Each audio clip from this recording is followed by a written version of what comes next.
Today, we are talking with Renée Dalo, and I'm really excited to be having this conversation today because we're going to dive into a few different things around entrepreneurship. And she helps an industry that I haven't spoken with anybody that works with this industry before. So I'm really excited to talk with her today and bring her to you. So hi, Renée. Thank you for joining me, and I can't wait to talk about with you about all things like self-care, entrepreneurship, balance. So thank you for joining me. Oh, thanks for having me, Heidi. This is fun. And I'm glad that I feel very honored that I'm the first wedding person you've had on. Yeah, I think people have a lot going on. So it's going to be so exciting. We're tapping into a whole new market. love But it. before we start diving in, I'm going to introduce you to everyone so they can learn about you and your background. Sure. The founder of Moxie Bright Events and host of Talk with Renée Dalo, Renée is a multi-passionate entrepreneur that infuses energy and purpose into everything she does. With 12 years of industry experience, she is a prominent educator, public speaker, and the only certified life coach in the wedding industry. Recognized across the industry, Renée has also earned coveted spots on Honeybook's 20 on the Rise list and Biz Bash's most influential events pros list. Driven to inspire and educate, she helps ambitious event professionals to boost their self-confidence and increase visibility to attract luxury clients and grow their businesses as bold, empowered entrepreneurs. Ooh, that is sexy. Bold. I love it.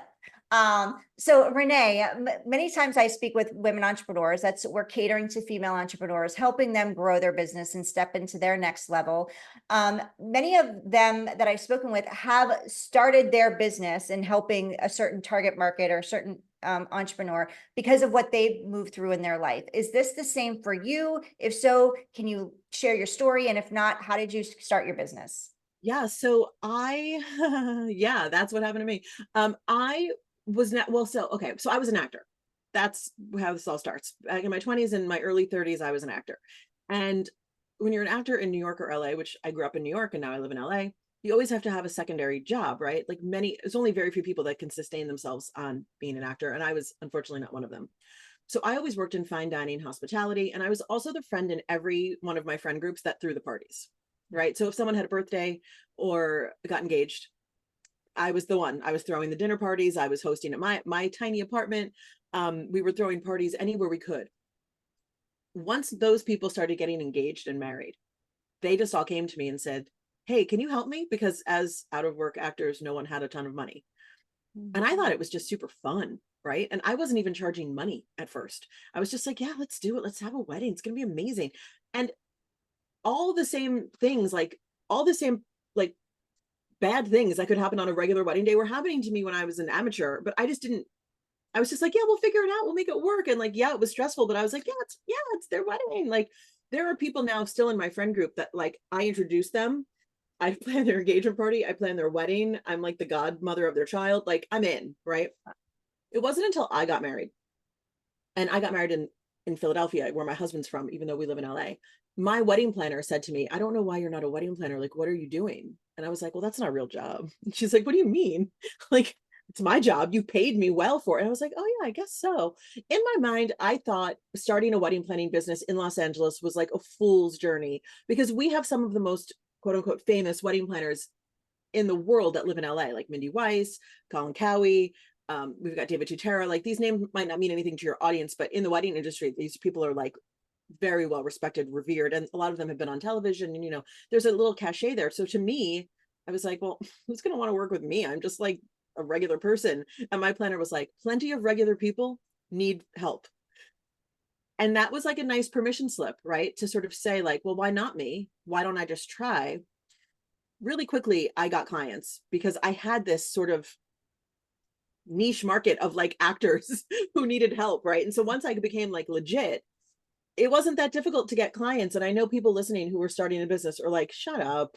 But really, like, I launched my website on April 1st and I coordinated my first wedding April 7th. Wow. I know. I know.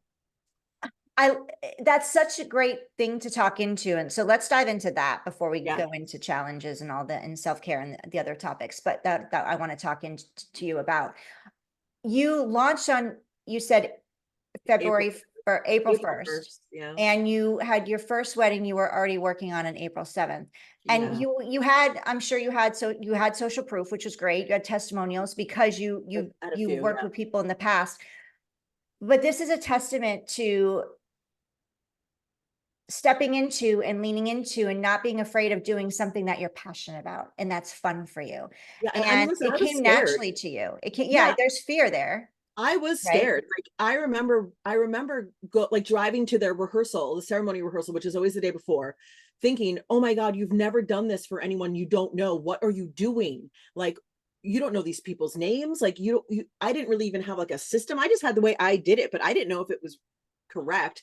I mean, to be fair, at that point, I had had a little bit of mentorship because I knew that I was going to be starting a business. Like, so in February, I had reached out to someone in San Diego, and I was sort of working with her, but I had a stomach ache. I was so scared. I was scared, but I just thought, you know what? It's not going to kill me, right? It's not really dangerous. It just feels dangerous. And like, kind of what's the worst that can happen? Which I would never suggest anyone now thinking that about somebody's wedding, because bad things can happen. I was really, I was really lucky and grateful that it was a relatively low lift for a wedding. But once you do that first thing that's scary, then the rest don't seem so scary, because you're like, well, I've already done it with a stomach ache and a headache, feeling like I'm going to die. What am I doing to myself? And it was fine. Mhm. Yeah. I think sometimes we have to make ourselves jump off cliffs a little bit, metaphorical cliffs, to just show ourselves how like brave we are. Yeah, and then we usually realize most of the time that it wasn't that bad and we lived through it. And Yeah. once we get through that, and every time we're up leveling in our business, right? Do you find this yourself? Like every time we're up leveling, fear doesn't go away forever. Fear Mm-mm. just, if you're releasing fear, that just means you're comfortable. That means it's time to step out of the box a little bit, put that toe out there or that foot out there and get uncomfortable again, because that's the sign that it's time to take yourself and your business to the next level. So 100%. how do you work through when those fears show up? Because I'm sure once you started Oh, getting maybe bigger clients oh and yeah. or the wedding was getting like much like that, there was a higher investment, or this Yeah. was maybe a higher, what's the word I'm looking, Budget. visibility client. Oh, Like, oh, that especially. Yeah. so how did you navigate that fear? Because this is like, I have to say, you probably work in one of the most stressful Oh markets yeah, we're because like top 5 stressful. It's like air traffic controllers, like, and then us or something insane. Yeah, yeah, I it's could see that because this is like women, especially this is the day we look forward to since we're like 3, right? yeah, This has been yeah, a big thing that we've come up with in our mind for years and years and years before we ever even met the person that we're taking this journey with. And this yeah. is like, so many people put that this is the biggest day of your life until the next biggest day. Until the But next, until it's they a have a kid, or big yeah. event. It's a big event. So how did you move Yeah. through the fear? Oh, it's such a great question, because you're right. The fear never goes away. And the fear is also like, there's that saying like new level, new devil. Like for me, the new Mm, devil I is love always like that. this new version of fear that comes up where I'm like, oh, really again? So I'll tell you, like for the wedding planning stuff, what I've really leaned into, and it's really quite boring, is just like systems, processes. Like, how do we do things in my business? How do we do things successfully? There is a system here. Now, I don't really tell the client that, right? But I know, and my team knows that like this is kind of how we do things. This is how we react. This is how we do a wedding in someone's home. This is how we do a wedding when there's no home, when there's a tent. There's different ways. As far as like the clients go, we did a wedding for we did a wedding for Jason Alexander's son. I didn't sign an NDA, so I can say this, from Seinfeld. And they are the loveliest humans. Like, I want them to adopt me. I want to live home. I am obsessed with them. But there was a moment, when I met the couple, I met his son and his fiance, and I loved them. And it took me, I didn't connect the dots right away, you know. And then once I was employed by them, and I was like doing a wedding at their house in the middle of COVID, I was like, huh, little old girl from Brooklyn, like, look how far I came. And I think when that sort of thing happens, what I always sort of fall back on is like, I deeply know what I'm doing, right? Like, I know what I'm doing. If I can just listen more than I talk, which is hard for me, uh, I will always learn something new. And I think a lot of times, especially in a service-based industry, people just want to know that they're being heard and listened to and cared for. And so I lean more into that when those nerves pop up. On the flip side of that, though, also like a professional public speaker in my industry. there was a moment, so like obviously 2020, we were all shut down, right? I always speak at this conference in Vegas every year called Wedding MBA. And 2020, there was no conference in Vegas. So we did everything online.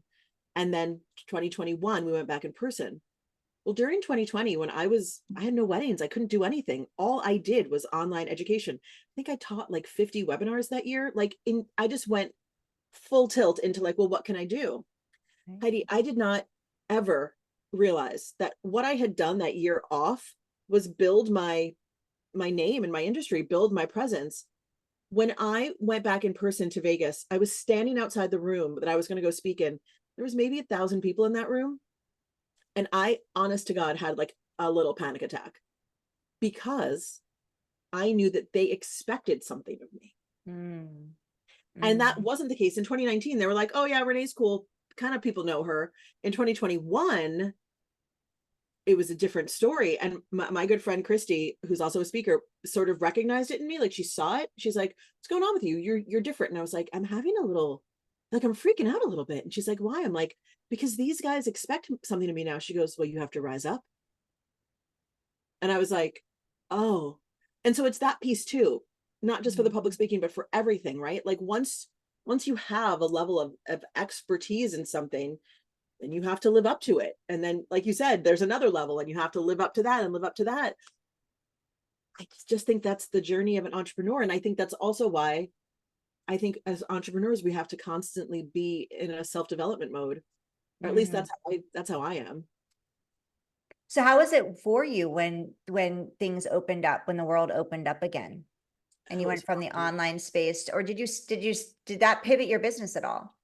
So I was a little bit online before then because I had launched a course for wedding planners. I had a bunch of little mini courses, but 2020 really sort of everything got online. Like we were doing masterminds and group coaching and all the stuff. And um, I would say now what's funny is my business is like mostly online. Like, you know what I mean? Like we're still doing weddings and my team is still doing weddings. I'm doing fewer weddings. I'm doing more education, public speaking, traveling around.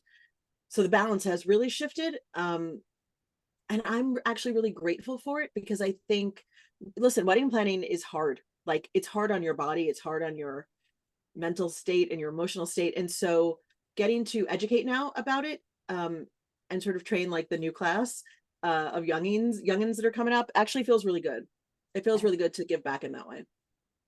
So what was your biggest, let's talk challenges now. What was Yeah. your biggest challenge in your, when you were, let's go when you were starting your business? What was the biggest challenge for you? Because you already had like you like basically the gates open and you hit the Yeah. ground running.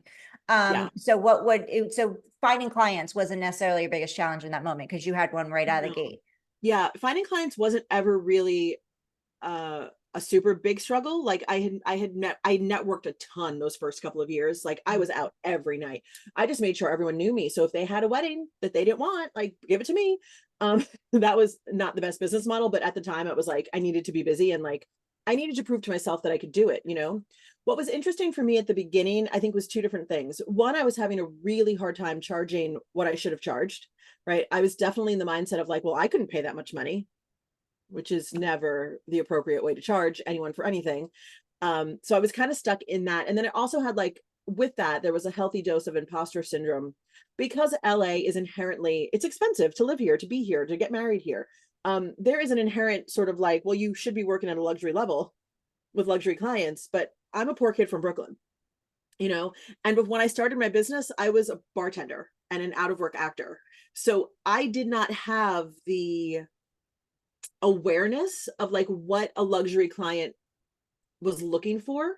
And it took me a long time to figure it out for me, like how it would still feel authentic to me and not like I was putting on a costume. Right. And those two things, I guess it's all sort of under the bucket of imposter syndrome, really took me a couple of years to figure out in a way that I wish it had taken me a couple of months, but I think I needed that bigger journey, right? Of like, how do I relate to these multimillionaire clients? You know? Yeah, that's so good. I have a question for you because that reminded me of what you shared with us at the beginning for when you were planning your wedding and you had hired a wedding planner and she was like, Renee, why aren't you doing this yourself? And I Yeah. think that's beautiful that she saw that in you because many people, entrepreneurs, when they start out, they don't have anybody supporting them. They don't have anybody saying that, you're really good. You should do this and go after it and push you in that direction, especially because that's her industry. Like that now you're another person in her industry, like a competitor, Yeah. quote unquote competitor. Yeah. So I think that one, that's very beautiful that that happened. I And agree. two, what would you say to those people who don't have that? Because I know when I started, I didn't have that. I didn't feel like I Yeah. had, family supporting me or people that I could go to. I met that in the virtual world, Yeah. right? Yeah. Listen, this was back in 2012, 2013. So Mm. we didn't even have the virtual really, you know. Um, and I'm really lucky that I have a handful of people I could think of that really supported me, including my husband, who was just like, please start a business. And I was like, who says that? But he was like, please, because I was so like, just when I had to go back out to work after our wedding, I was literally depressed. And he's like, okay, this isn't right. Like you should do something you love. Mm. I think if you don't have that support right now, we're so fortunate. There's so many online communities. I think what's tough about an online community is that you have to be kind of an extrovert about it. You kind of have to dive in, right? If you sit back and wait for someone to bring you in, may or may not happen. But I still do really value the in-person stuff. So, in the wedding industry, I can say like there's a ton of networking events, educational events. You literally Google your area plus wedding planning and see what comes up because there's so many associations. But I would imagine that that's true for any field. Like when I became certified as a life coach, I started getting invited to all the life coach networking things, which I have to make time to go to. Um, I think it's a little bit easier now, but maybe that's just coming from my place of privilege of like knowing more people. When I started, I sort of identified people in my local market that I thought were influential. I looked at their Instagrams, their websites, I figured out where they were going to be, and I just kind of made my way over there, like, hi. And some people were not nice, to be honest. Like there were some, especially older wedding planners, like older, I mean, in their business, who were like, who is this woman? Like, why is she wanting to be my friend? And guess what? Now I'm their friend because I'm lasted over a decade. They're like, oh, she wasn't just here for, a good time. She was here for a long time.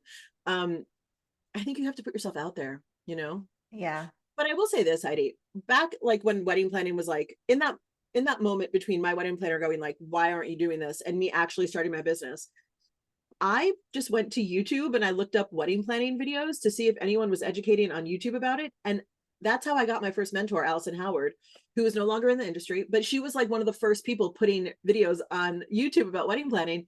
It just so happened, like Kismet, she launched an in-person wedding planning workshop in San Diego, like a couple of months after I started watching her. And I came home and said to Joe, I think I'm going to go to San Diego for this. And he was like, wait, why? And I go, well, because she's going to teach everything. I kind of think I know what I'm doing, but maybe I don't. And it was like, I remember it was like $1,500 plus the hotel. And back then he was like, that's a lot of money. And I was like, I know, but I just need to go and see. And I went and I saw, and then she became my mentor. Hmm. I, I just think you have to sort of follow. This is going to sound so hippy dippy Californian, but like there is an energy that we put out when we set intentions to do things. Hmm. And if you can follow that energy and not judge it so much and just sort of see what happens, and yes, take a little risk, you never know. You never really know. I love that you said that because I 100% agree. And I think many of us ignore that voice or ignore that feeling. So being open to it and being aware of when it shows up and trusting in it and allowing yourself to, yes, take the leap, take the risk, and also trust that this is the right direction.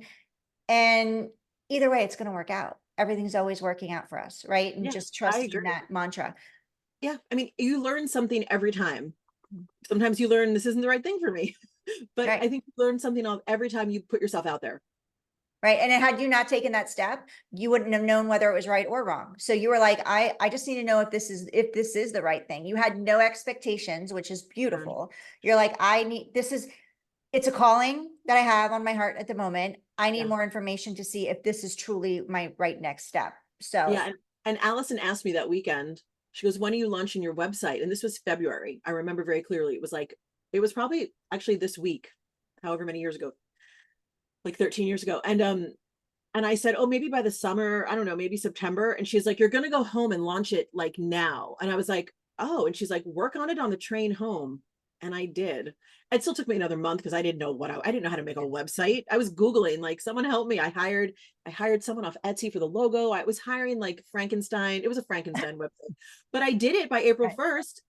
And then that same day, someone emailed me to say, hey, my friend Liz, someone we know who knows your friend Liz recommended you. And I was like, that's so random. Like, are you available on Saturday? We're in a real bind. I was like, yeah, I have nothing to do. I have no work. I'm like loving this conversation right now because Renee, you're amazing. One, you're gorgeous and beautiful, and I'm gonna guess, are you an extrovert or an introvert?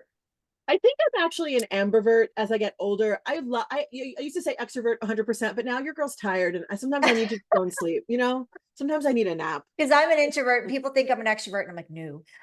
So like you mentioned getting out there, whether it's on social media and you're getting in Yeah, these, these groups and these support groups, it's scary, whether you're behind a computer or not. Sometimes 100%. it's more scary because you don't know who's on the other side of that, but Right. also getting into rooms, like you were willing to put yourself out there and network a lot. And I also, another thing that you said that I love is mentorship. You weren't afraid to go find out if this was right for you and reach out to a mentor. And she pushed you. And had you not done that and got mentorship or actually put yourself in a room with a mentor who was willing to push you forward, you could still be trying to figure things out, Yeah, and that's like 100%. such a key part. And I know you do this for your people, and now you're life coaching, which I want to learn more about what brought you to be certified in that. Um, but I think that people underestimate, and I had this question on a podcast that I was on this past week, like, what do you say to those people who think that coaching is BS or it's such an important piece when people are really, if you're going to be serious in your business and treat this as a business and not a hobby, it's a huge mistake not to get mentorship. The mistake lies in not doing your research and not getting connected to the person and making sure that they're aligned with your vision. That's my number one thing when I talk to clients, potential clients. What is your vision? Because I get to be aligned with it as well to make sure that I can support you. So I'd love that Yeah. you shared that. I'd love to hear more. I think mentorship was, like you said, it changed everything for me. The other thing I want to point out is I was willing to pay at the time what was a lot of money for me, right? And I think that's sometimes where I see some people get off track. I get a lot of emails from people who want me to be their mentor, but they wanted me to do it for free. And I mean, I respect the hustle, honestly. Like, I respect the Moxie, but I'm also like, I'm 13 years in now. You you're paying for my brain at this point. And also the intention and the attention. I think when you are, listen, any entrepreneurial endeavor is just really tough because we're always going to be battling these demons that exist in us from whatever, right? From the way we were parented or how we were brought up, or that one thing that one guy said to you in 8th grade. Who knows what's going to bubble up? If you don't have another person on your team who's willing to like speak into that honestly and say, hey, I think you just said kind of sounds like this thing that had happened. What are, how do we move into action? That's the thing I think people miss about coaching. And even mentorship was great when at the time, because it really was like, hey, you're good at this, go do it. And I was like, oh, okay, she thinks I'm good at it, so okay, at least one person, right?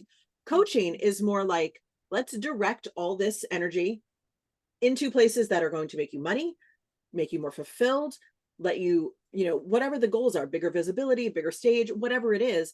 I think without the coach, you're just an unfocused, you're unfocused and you're trying your best, but I don't know. I always do better with a coach. And that's one of the reasons I got into life coaching. The other reason was just the pandemic. Like, I started coaching. Here's a little fun fact. So March 2020, when COVID like hit, Mhm. I postponed 14 weddings and I canceled 4 in like a week. Wow. Right. So I saw my business go from like over 6 figures to nothing. And no one in the industry, in the wedding industry nationwide in the US, knew what the hell was going on. None of us knew. Obviously, now it's funny to think, right? You're like, of course we didn't know. But back then, we really didn't know. Is this going to be 6 weeks, 6 months, 2 years? We didn't know. So what I did, because at this point I was an educator, a public speaker, I said, I'm going to have a Zoom room open every morning at 9 a.m. Come talk. And I did it for 75 days straight, including weekends, Wow. because there were wedding planners who just needed to talk to someone because nobody knew, right? So we would all come together and be like, well, you could do this, I don't know, maybe this. And I realized that what I was doing was coaching people without any real skill set for coaching. And then, so I really decided that was the year that I was like, okay, well, when nothing else is going on, I'm just going to go get certified as a coach, which took 3 years. So when people say like, oh, coaching, you're just a glorified therapist, I'm like, I have over 200 hours of coaching and I've been in school for 3 years. I don't think this is just a little thing. This Right. isn't some frivolous thing. So that is the part of life coaching that I'm always like, no, I will defend it to the death. Yeah. Because I think life coaching gets such a, Yeah.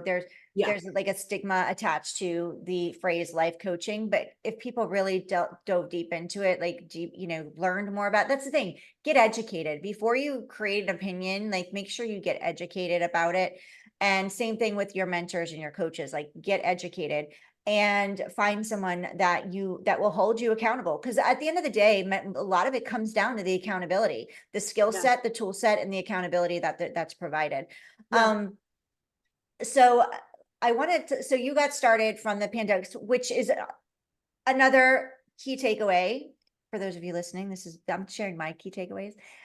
And I always share this with my clients too, is like take action. Action brings clarity. And Yes. when the pandemic hit, so many people went into freak out mode Yeah. and that stalled them because they went into paralyzation, right? They were paralyzed in fear, Yeah. paralyzed in uncertainty, and basically took steps back because they were too scared to take a step forward because they didn't know what was going on. You Right. did the opposite. You're like, I don't know what's going on, but you know what? Hey, let's open a Zoom room and support each other in the mix. And I think that's so beautiful. So instead of retreating, you actually like I dove ran in. forward. We also, because of that Zoom call, we ended up spinning off into paid masterminds, into a group coaching program. I launched a bundle, which was, a bundle of courses, which now, of course, everyone's doing, but back then, and that no one was doing. I made more money in 2020 than I had in the 2 years before, Hmm. because I just was like, I won't. First of all, I was like, I won't quit. You can't. Right. You cannot. I will not be a loser in this in this game, that's my Enneagram 3 side. It was like, we're doing more, but it felt good to be able to pivot. And I hate that word, right? Because like we overused it, but just like be nimble enough to go, okay, what else? What else can we do? We Yeah. need a webinar. What are we doing? And then as soon as as soon as we opened up again, I went back out on the road to speak. And of course I got COVID immediately, I got COVID. I think it was January 2022. It was Mhm. my first speaking gig again. I was in Dallas and I like hermited myself away in my hotel room and I still got COVID. I was like, well, there it is.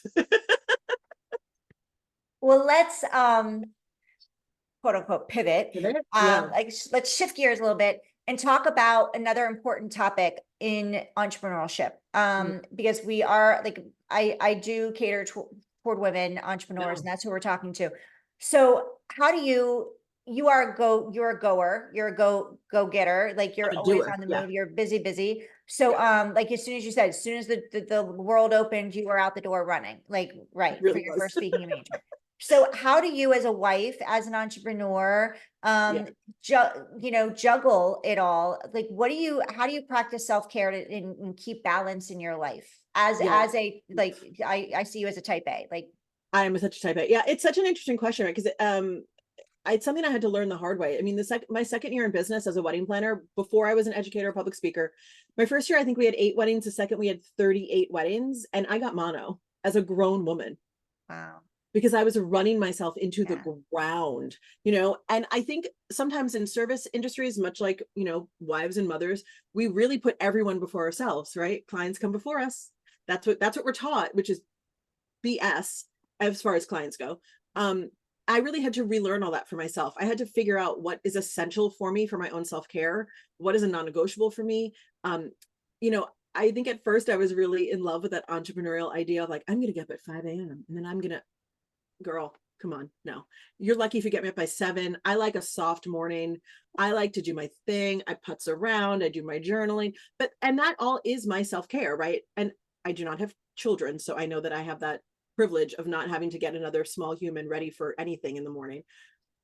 But there is just a morning routine that is easy. And I mean easy in like, it is not 5 a.m. It is like 7:30. It's Mhm. soft. And I need that. The days I don't have it, I'm just a different person. I'm not my best self. But then also, scheduling is very important to me. So like if it's on the Google Calendar, it's not happening. I mean, last night I had date night. I invited my husband to a Google Calendar date night. And he was like, come on. I was like, that's the only way it's going to happen. If it's not on there, it's not happening. And I know that probably sounds cold, but also that is how I stay accountable to myself, right? Because I can always look back and be like, okay, did we have date night every Thursday night? Did I, take my I have a really soft Monday. I always do like CEO Monday, and I'll record 1 or 2 podcasts and just do my own work on a Monday. I don't try not to do any outward client calls on a Monday. Have I held to those boundaries for myself? So, it's about boundaries. I think it's about self-awareness. I think the word balance is really damaging for women just in general. I don't know that we ever have balance. Hmm. There's this, I think Sandra Rhimes said this. Maybe I'm accrediting it to the wrong amazing woman. She said something about there are all these balls we carry, and some of them are rubber and some of them are glass. And when you're juggling, you just have to know which one you're juggling. And I think that that's so powerful, right? Because like if you're a parent, you have more glass balls. You have more things that could break, Yeah. right? If I'm as a wife, I have one glass ball. I have my husband, right? I have my cat. She's 17, God bless. You know what I mean? When we had dogs, we had dogs. But like everything else is a rubber ball, really. At the end of the day, they're rubber balls. The people are the glass balls. Yeah. And that's how I think about it. I love that analogy because it puts things into perspective. And I agree with you. I feel like there's so many people out there talking about balance in entrepreneurship and balance as women. And I think if we're always trying to find balance, we're always seeing how wrong we are Yeah, we're or always how wrong losing. things are going. Yeah, we're always losing, Always right? We're losing. on a losing Yeah. game. I'm Yeah. on a losing team. I want to be on a winning team. So Same. I think we should change balance for grace, like allowing Ooh, I ourselves to love give that. grace, right? Like I swap that love word grace. out. Yeah, Yes. swap that word out. Yeah, I love grace. I also think too, and I know everyone says this, and again, putting on the cap of privilege, there are just some things that my husband and I just don't care about. You know what I mean? Like our house is clean enough. We have someone who comes in every 2 weeks. Do we want her to come every week? Sure. Are we going to spend the money on that? Not this season. It's fine enough, right? Like at some point I had to let go of the everything has to be perfect all the time, right? Most nights I cook dinner because I enjoy cooking dinner, but on the nights where I just don't have it, I'm ordering takeout immediately. In Yeah. fact, the other night I didn't even ask. Normally I say like, what do you want? I literally was just like, I'm ordering Chinese food. And he was like, ooh, like it's been a day. Cause sometimes I just sit here on the Zoom and talk all day to people. And by the end, I have nothing left. Hmm. And I Right. just know that's my limit that day, right? And I don't have to apologize for it anymore, right? I'm out here doing the most. Listen, my husband's in the TV industry and he was on strike for almost all of last year. So Wow. I was the only one making money last year, Yeah. really. And so it was like if I have to sit here and work all day and then order Thai food, I'm gonna do it Yeah, for sure. because it's Oh, good that enough, sounds so good. I'm hungry now. right? I'm Maybe sorry. Thai Renee, we food need is to always order the some Thai food and have a Thai Zoom food call is together. always We'll the do a answer. Zoom lunch one day. I love it. I love it. No, but I think, listen, for anyone listening who's feeling out of bat, like, oh, I'm not doing enough, I'm sure you're doing enough. Everyone's always doing the best they can. You have to give yourself credit for those things. Yeah, and I think just there's so much talk. I'm glad you brought this topic up because so much talk about balance and that leads to guilt when we're out of balance. Because when then we're like, okay, well, I don't have that. Like I don't have what she has, so there must be something wrong with me or I'm doing this wrong. And now the guilt. So yeah, I'm now changing that with from entrepreneurship and grace. I love That's it. what we get to find because let's I get love rid of the it. guilt and let's give ourselves grace and not and Yes. know that we don't have to have it all together all the time. And it's okay No. because nobody else does either. And I No, and no guarantee one you, is you gonna call me know. 90% of the time, you can tell me like, bring me your stuff, baby, because I'll be like, me too. Me too. Me Here's your too. hug. Yeah. Yeah. Yeah. Yeah. I think we just need more of those moments of like, yeah, me too. Listen, even in the entrepreneurs I know in the healthiest relationships with their spouse, with their person, even that's not perfect ever. My Mm. husband's the most supportive, but he's also a man. And so sometimes there's a bit of like that sort of weaponized incompetence that happens just because he's a man in the world, and it's like, I can't find the thing. And I'm like, oh, I'm busy working. That those moments that always happens, I think I don't know if you're on TikTok at all, but Yeah. TikTok takes these small moments like that, right, and makes a meme out of it, right? Like the Yeah. orange peel theory, like, will your spouse bring you a peeled orange? I think we all need to just take a deep breath. Like they're doing the best that they can right Yeah. now.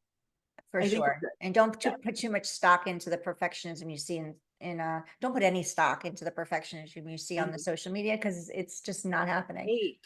Yeah. It's Yeah. fake. Come to Renee and I will tell you. We'll tell you everything. So Renee, how can we find more of you and enter your Hmm. world? Where can we find you, my I dear? hang out on Instagram at Renee Dalo or TikTok at the Renee Dalo, but I'll warn you on TikTok, it's like a lot of skincare and shenanigans. I'm not really doing business stuff over there because I'm kind of just trying out a fun 2024 thing about like what kind of things can I play out over there. But for every all wedding industry stuff or the podcast, it's at reneedalo.com. We have a membership called Better with Renee Dalo, which is all about like self-development tools for entrepreneurs. So every month we have a new topic. I think the month that this episode releases, we'll be talking about money and investments because so many wedding pros don't have any money invested. But we also talk about things like journaling and your daily habits and meditation and goal setting and visibility. Like all of this education is banked into the membership. So if you're interested, hop on over to Renee Dalo/better. And my podcast is Talk with Renee Dalo every Thursday. Awesome. I was just going to ask you, share your Yeah. podcast. Yeah. So go check her out. Go follow her on IG and TikTok. Have some fun with Renee. You get to see a different side of Renee than just the entrepreneurial woman, phenomenon she is.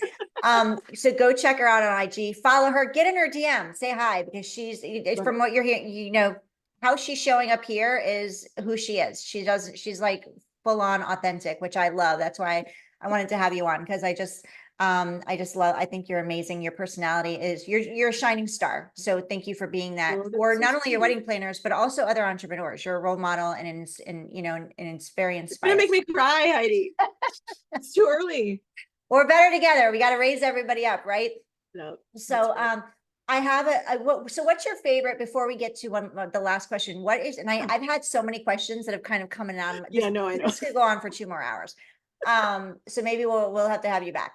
But what is your favorite self-care thing that you do? And okay, before we get into that reminded me about 2 things you mentioned. One was morning routine, which I'm the same. I'm up early because I've my 2 kids that go to school at different times. It's a craziness. God bless you. Yeah. But I'm not a believer in a morning routine. I'm a believer in a routine that fits you. It could be in the night, it could be in the afternoon, whatever works for you. And I also live by my Google Calendar. If it's not on here, it's not happening. So to the point where I even have pick up my children is on here, because if it's not, a call might get scheduled. And also I need to know, like, okay, these are my days. What time am I doing this? The alarm needs to go off, because if I get deep in work, I'm like, same. Same. So I love that you said that. I love that you brought that up, because I think it's super key. If you want organization in your business, the more structure you have and the more discipline you have, the more freedom you have. Oh, God, 100%. Yeah. Yeah, I mean, you have to organize your life. Life and business, to me, there's no like, it's all connected. I'm sorry. I don't, that's why when like life coaching to me is so about everything. It's about your business. Of course it is. It's all about everything. But as far as self-care, I have one like internal, one external. My internal is I journal every day at 5 minutes. I'm not writing a novel. I'm just getting the garbage out of my brain onto a piece of paper, because that helps me sort of clear the little monkey that runs in my brain that says, do all the things. It's like, just sometimes the journaling just becomes a list of things that have to get done. Right. Or sometimes it's that one thing that bothered me that my friend said a month ago that like whatever is in our brains, if we don't deal with it, is going to affect everything else. So I just get it out first thing in the morning. That's my internal. My external is for years now, I get a facial every single month, because I'm a person who exists online and I only have one face. So the thing I do for myself is like every month I go to this, like, it's a place where I have a membership and I just sit there once a month and they do it. And it's like, it's the only time my brain shuts off.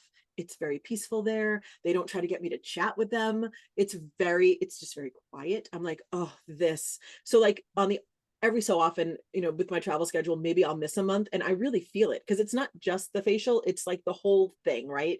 The traveling, the whole experience. Yes. The taking myself out of the office, going to the place, getting the thing. Sometimes I even schedule them like late at night, like at 7 p.m. Like, so I have dinner with my husband and then I'll go to the facial and then I just come home and I'm like, go to bed, because it's like beautiful and peaceful. It's perfection. Yeah. Yes. And I just put makeup back on that. Exactly. Anything we can do. And I know that's like, to some people, they're like, well, that's like a frivolous self-care. Yes and no. It's a ritual. And I'm really into rituals for myself because I just think any commitments we can keep to ourselves like that are really powerful. Yeah. And that builds confidence too. Every time you Yeah. keep a commitment to yourself, you're building confidence because Yes. the best, you're your biggest supporter. And if you don't Yeah. trust yourself, confidence comes with trust, and trust, exactly, like confidence equals trust and vice versa to me. And if Yeah. we can't trust ourselves, if we're not keeping our words to ourselves, That's right? right. So by you creating that ritual, and it's working for you, your skin is amazing. Thank you. And it is, like you said, it's an experience. Like Mhm. it gets you, it's a non-negotiable for you. And I Yep. don't know that there's any frivolous self-care as long as it's important to you. What's Yeah. frivolous for someone else may be really important to me. And what's Yeah. frivolous for me may be really important to someone else because that's what makes them feel good. And if it makes you feel Right. good, don't judge. Like, Exactly. you know, Exactly. Exactly. And I will say the other key to that, if someone's like, how does she manage it? They charge me every month, no matter what. So because oh, it's a membership, right? So got every it. time I see the thing go through the account, I'm like, oh yeah, I should schedule another one. So in that way, because it's on an auto thing, I'm holding myself to it because I'm like, well, I paid for it. I may as well go, you know? Some things sometimes we have to like put ourselves on a schedule that is Mhm. automatic so that we can remind ourselves, like, oh yeah, yeah, yeah. Yeah. I gotta go do that thing for myself. Yeah. And It's that's tough, so good you when gotta it, get started. that's so good to talk into real quickly because I want to stay I true know to we're our almost time. done. When it comes to mentorship, which you shared before, like investing, people, when it holds you accountable to do the things that you committed to, when you're Yeah, investing in yourself, and it's not a cost when you're investing in when you're paying for mentorship, let's say it that way, or a yeah, coach, you're yeah, investing. You're not, it's not a cost for your business, it's an yeah, investment into you and your business and your growth. You're more likely to show up and do the work and take it seriously when you are making an investment that is scary. If it's yep, free and comfortable, it's easy to say, I'll do that tomorrow. I'll do that tomorrow. And then all of a sudden tomorrow becomes a year. yep. So 100%. Yeah. yeah. Okay. Last question, Renee. Oh yes. Is there a fun fact about you that we wouldn't know about just from like seeing you on social? So I've been to every state in the US Really? at least more than once, because so when I was an actor, I did a lot of musical theater and I was on tour with a number of shows. And so I've been to every state except Hawaii. I've never been to Hawaii. So when someone's like, "Oh, have you been to blah blah blah?" I'm like, "Yeah." Idaho, yeah. I've been to all the states. Like it's so random. Like who does that? Yeah. Unless you're older and have like an RV and go on a tour. No, but I did it when I was in my 20s. Yeah. That's awesome. That's so Yeah. exciting. So was Hawaii on the bucket list this year? Is that like on the one of the Yeah, goals? Joe and I keep saying we're going to go to Hawaii, but then like Europe is so much more attractive to us, just as Mm, people. And also Hawaii right now, I don't think they want us there, but that's it's true. eventually we'll get there. We did Yeah. Alaska, but the year I turned 40 and he turned 50, we went to Alaska, and that was gorgeous, Yeah. gorgeous. All Go right. to So Alaska is if that you your haven't. favorite out of all the states? If you had to pick one, say, I mean California, but I live here now, so yeah, I'd say Alaska. It's unbelievably beautiful in a way that I wow. was like, it couldn't possibly. And then we got there, and I was like, oh, I get it. I get why people go back time and time again to Alaska. Yeah, I Gorgeous. haven't been there yet, but it's on my list. So Oh, Ireland do a and tour. I mean, Alaska. do a cruise. It's the good way to see it. Yeah, that's what I hear. So, well, I don't want to keep you on long. We've definitely gone long on this. So Done all the thank you things. for sharing all of your expertise Anytime. and your bubbly personality with us today. I'm so grateful.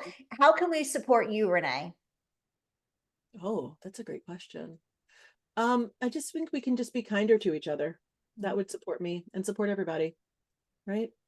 I It's love it. 2024. Let's just be nicer to each other. Yes. Beautiful, beautifully said. Well, thank you everyone for joining us. Thank you, Renee, Thank for you. sharing your time and your energy and you with us today. Please reach out to Renee. Make sure you go check her out on IG, TikTok, and all the things. And she's got her program that she runs. Definitely check that out. You don't want to miss it. And this month that we're sharing the podcast, it's all about the money. So you definitely want to check it out. And thank you. We will see you on the next episode of the Be She podcast. Go be seen, be heard, be empowered.